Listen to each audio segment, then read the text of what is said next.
Tonight, the French Air Force retaliates against ISIS after devastating attacks in Paris on Friday. We'll catch you up on the details. Later, the U.S. government begins taking precautions toward terrorist attacks. We'll fill you in. Plus, Hillary Clinton takes a stand, commenting on the ISIS attacks and the upcoming commander-in-chief. We have the rest of the story ahead. Hello and welcome to MCTV Weekly News Update. I'm Matt McNamara. And I'm Clancy Burke. Here's our top story.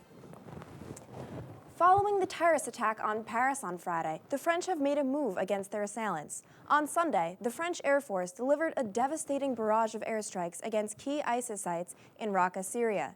The areas included a command center, recruitment center, and a training camp for the terrorist organization. The areas had been abandoned beforehand, and there were no casualties. Wow, I can't believe everything that's happening. I know, it's been a crazy weekend overall. It was bad enough, when stuff was happening on this campus. And then later in the day, we found out about France and everything else. It was Friday the 13th. It was Friday terrifying. the 13th.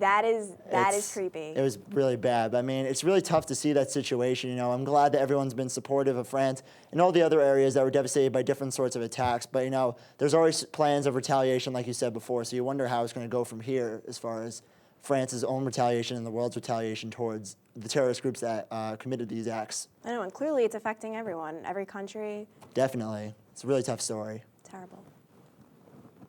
After the attacks in Paris Friday, cities across the United States were taking precautions. Intelligence officials expressed alarm over the methodology and planning that was behind the terrorist attacks. However, after investigation, U.S. authorities stated there was no known threat to the American homeland. There was no relevant intelligence before the attacks began, and the U.S. are looking at communication interceptions to make sure an event like this will not happen in the U.S. Saturday night was the second Democratic debate held in Des Moines, Iowa. Hillary Clinton finally distanced herself from President Obama, saying that she disagrees with his statement that the U.S. has contained ISIS. Clinton said that ISIS cannot be contained, but must be defeated. Clinton also commented in the beginning of the debate about the Paris terror attacks. She said the event was a reminder that the election is not just for a president, but to choose the next commander-in-chief. In the wake of the tragic attacks in Paris, in which over 100 were killed, the world turned to social media. On Friday, Facebook launched a tracking tool where people in Paris could let their loved ones know they were safe. Similarly, Twitter allowed people to locate one another. The hashtag #ResearchParis, which translates to Search Paris, lit up computer screens across the globe. By Saturday evening, it had been used over 64,000 times. Well, it looks like there's some cold weather headed our way, so we're going to turn to Abby Proen to fill you in with your weekly highs and lows report. Hi Marist, it's time for your weekly highs and lows report with yours truly, Abby Proen. With all the hype about Christmas and things just winding down from Halloween, it seems like just the right time of year to curl up and watch your favorite holiday movies. Maybe something like The Nightmare Before Christmas if you can't decide between spooky and snowy. Similar to our weather this week, but not even Jack Skellington could have predicted that. Now here's a few stories coming from around the world and your neck of the woods. A dip southward into the jet stream will be making its way through the Rocky Mountains, go into the high plains, and intensify early this week. According to the Weather Channel, snow has already been falling from this system onto mountain ranges in the west coast, and the winds during this storm could lead to blizzard-like conditions in the high plains tonight and tomorrow.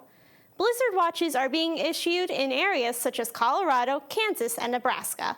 This will possibly be the first named winter storm of this season.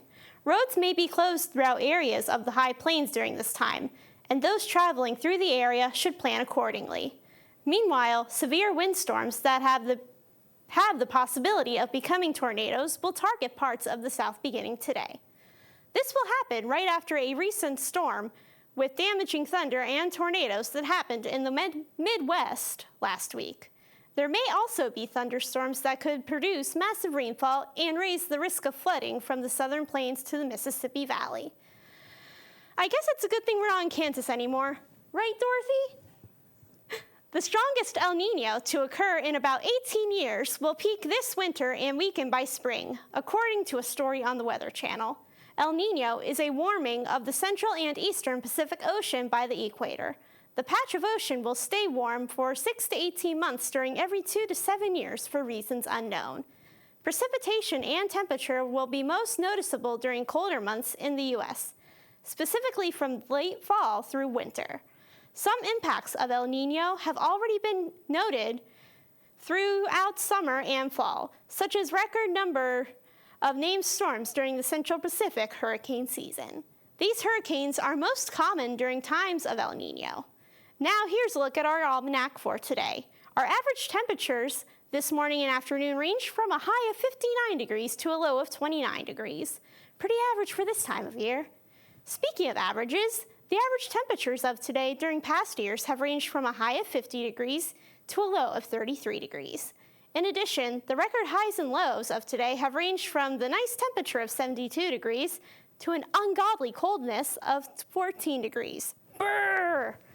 Our sunrise today occurred around 6:45 a.m., while the sunset in the area was at the bright and early time of 4:34 p.m. Tonight, expect to see mostly clear skies with a low temperature of 29 degrees, 0% precipitation, and north-northeast winds of about 6 miles per hour. As for tomorrow, we'll experience a lovely day of sunny skies with a high temperature of 50 degrees, as well as 0% precipitation and more north-northeast winds at 4 miles per hour. Time for a look at the rest of the week. As I already mentioned earlier, today we saw sunny skies with a high of 59 and a low of 29. Tomorrow, expect to have a sunny day as well, with a slightly lower high of 50 and a low of 29 degrees on Wednesday.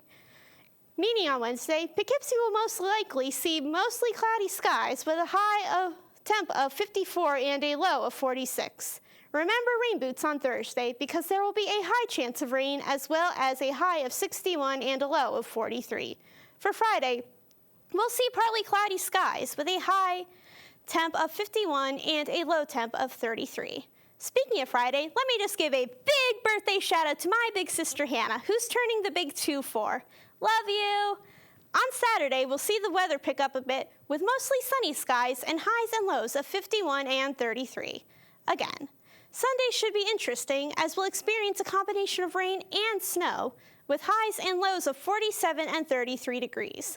Well, folks, that was your weekly highs and lows report. Keep smiling, you sassy vixens. I'm Abby Pront. Now back to the news. The U.S. Food and Drug Administration has issued new rules in an attempt to prevent foodborne illnesses. In particular, the handling of produce has been a huge concern. Just last month, a multi-state outbreak of salmonella in cucumbers claimed 4 lives and sickened hundreds more. New requirements for water quality, employee hygiene, wild and domesticated animals, compost, manure, and equipment will hopefully solve this problem. Thanksgiving is approaching as well as Black Friday, or should I say Bleak Friday. Estimated sales for this year's biggest shopping day has been reported very low. Top sales stores such as Target, Walmart, and Best Buy have released news that their prices won't be as low as customers have hoped. Many discouraged consumers have already posted on social media that they will not be taking part in the post-turkey shopping spree, simply because there will be no deals.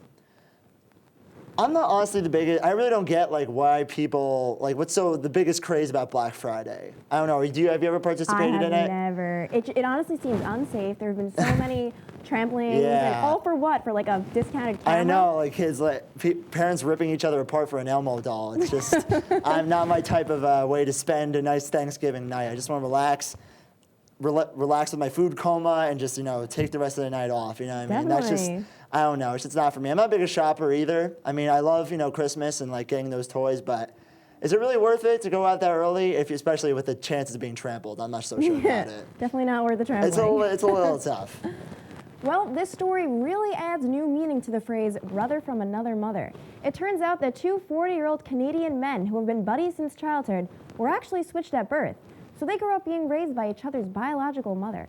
Since childhood, both men have been told that they strongly resembled members of each other's families, but only now was it found out that they were switched, which has severely affected their health and overall well-being. Both families received compensation for the mix-up. Let's jump over to John Butensky and see what is happening in the world of sports. 4, 3, 2, 1, 8. Hi everyone, I'm John Butensky and this is your weekly sports update. Even though the World Series ended about 2 weeks ago, let's face it, baseball season is never truly over. Two big trades shocked the baseball world this week as former Braves Gold Glove winning shortstop Andrelton Simmons was traded to the Angels, while former Padres All-Star closer Craig Kimbrell was traded to the Boston Red Sox. Simmons was traded along with a minor league catcher to Anaheim for shortstop Eric Ibar, top pitching prospect Sean Newcomb, and a minor league pitcher. Kimbrell went to Boston for 4 minor league prospects, including top outfield prospect Manuel Margot. With the winter meetings less than a month away, there surely is to be more trades and free agent signings along the way. To the ice now is the red hot Rangers. Well, keep saying hot. The Rangers have won 8 straight and have not lost in almost 3 weeks. Their last loss came on October 23rd in a 3-2 shutout loss to Philly. A big reason for this is their stellar defense, and of course having Hendrik Lundqvist doesn't help. Obviously helps as well. They have only allowed 1.6 goals per game, good for first in the NHL. On the other hand, the Islanders have been playing average hockey at best. After their 4-game winning streak to start the season, the Isles have only won 5 of their last 12 games in that span. To keep up with some of the better teams in the Eastern Conference, they need to play more consistent hockey. To the gridiron now as the New York Jets face former head coach Rex Ryan and the Buffalo Bills on Thursday Night Football, and it certainly didn't go as planned. The Jets played sloppy and couldn't catch the football in important situations and turned over the ball in key spots in the game. In even worse news, quarterback Ryan Fitzpatrick required surgery on his lingering thumb injury, and his status for next week's game is uncertain. Now to Big Blue as the G-Men faced off against former 2-time Super Bowl opponent, the New England Patriots. As always, this is coming from a Jets fan personally. The Patriots took the fun out of football and had the last laugh as they won the game with a 54-yard field goal from Steven Gostkowski. The Giants again lost another close game, and out of their 5 losses this season, in 4 of them, the Giants had the lead with 2 minutes or fewer remaining in the fourth quarter. They certainly need to figure out how to finish games, and now to the basketball court as the New York Knicks are playing, well, New York Knicks-style basketball.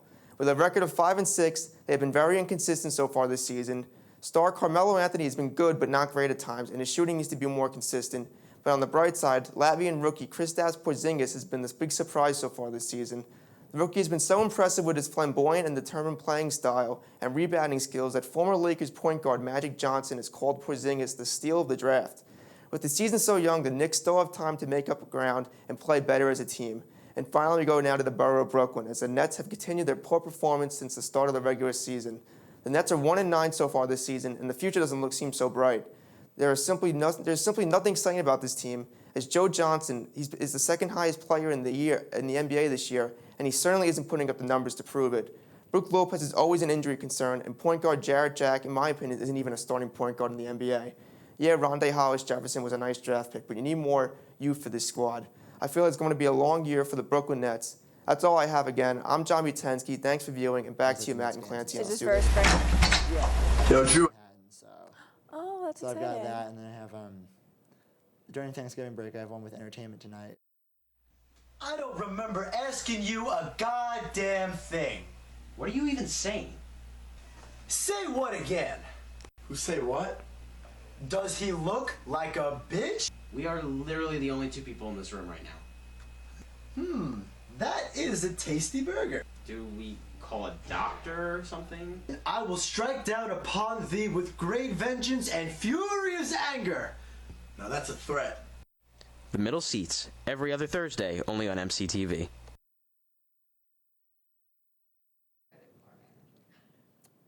On Friday, David Sweat, one of the 2 murderers who broke out of a New York State prison this summer, pleaded guilty to charges associated with the escape, including 1 count of promoting prison contraband and 2 counts of escape in the first degree.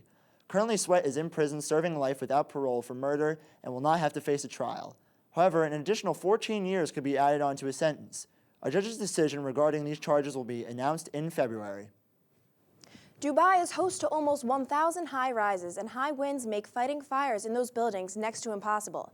In order to help combat this, firefighters in the city will now be equipped with jetpacks. The packs will be equipped with thermal cameras and imaging equipment to help size up the scene.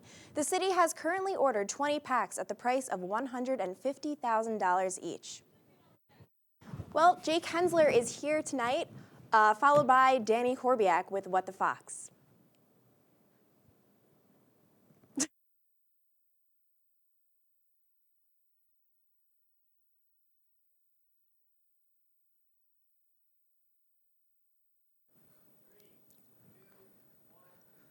Good morning, Krusty Crew. Jake Hensler here, giving you This Week in Entertainment on the weekly or bi-weekly news show.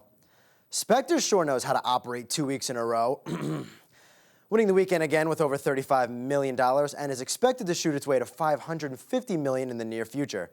Another second place finish for the Peanuts movie with a little over $24 million, and taking out The Martian for third place was another unoriginal, getting the family together for Christmas movie that is obviously misplaced since it's mid-November, the critically disapproved Love, the Coopers. About $8 million worth of people saw that over the weekend. Why this movie's making more than Steve Jobs, I'll never know. Did you know that William Shatner sort of had a / tried to have a music career? If you said yes, you're either a liar or a super weird YouTube channel surfer. But regardless, the actor best known for his Star Trek role as Captain Kirk would like to honor Star Trek's 50th anniversary, which sounds fine in theory, until he mentioned a musical. Then we all realize he's 84 and probably didn't eat his Raisin Bran and cream of wheat this morning or something like that. But here's something a little less nerve-wracking. Doug Liman has signed on to direct X-Men spin-off film Gambit. The project has had many directors either quit or avoid it like it's a Star Trek musical or something. But the Bourne Identity and Edge of Tomorrow director hasn't been scared away yet and will team up with Channing Tatum as the lead to give Gambit his first solo film in the X-Men universe. You know what, while we're at it, let's talk more action. Game of Thrones will come back in April, and its first season star Jason Momoa will be playing Aquaman. That's old news. James Wan is currently filming The Conjuring 2 right now and will be directing said Aquaman movie. That is also old news. The new news on Aquaman is that James Wan has hooked one of his writers to help get the script finalized. That man is David Leslie Johnson. Johnson has helped on The Conjuring 2, episodes of The Walking Dead, and worked on Frank Darabont films like The Green Mile and Shawshank Redemption. It is still unsure if he is writing a fresh new script or revising one of the scripts already written for Warner Brothers Studios, but regardless, Aquaman is set to hit theaters in 2018. So what's to come? You already know. I'm Jake Hensler, giving you the fun stuff in a world of rough stuff. See you next week, hopefully.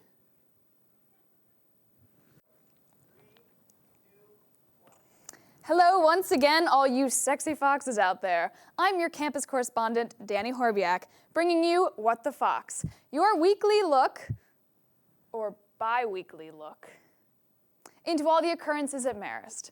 This Friday, the students and staff of Marist woke up to phone calls, texts, and emails warning about the school's impending lockdown after being notified of an anonymous threat posted on Twitter. An unnamed user posted several tweets warning the school of an upcoming attack he had planned. Campus security quickly responded to the threat, notifying all school personnel to remain in their residences. The lockdown was lifted mid-afternoon when a white 16-year-old Poughkeepsie local was arrested. The event definitely evoked fear in the students at Marist who felt that their home had been threatened.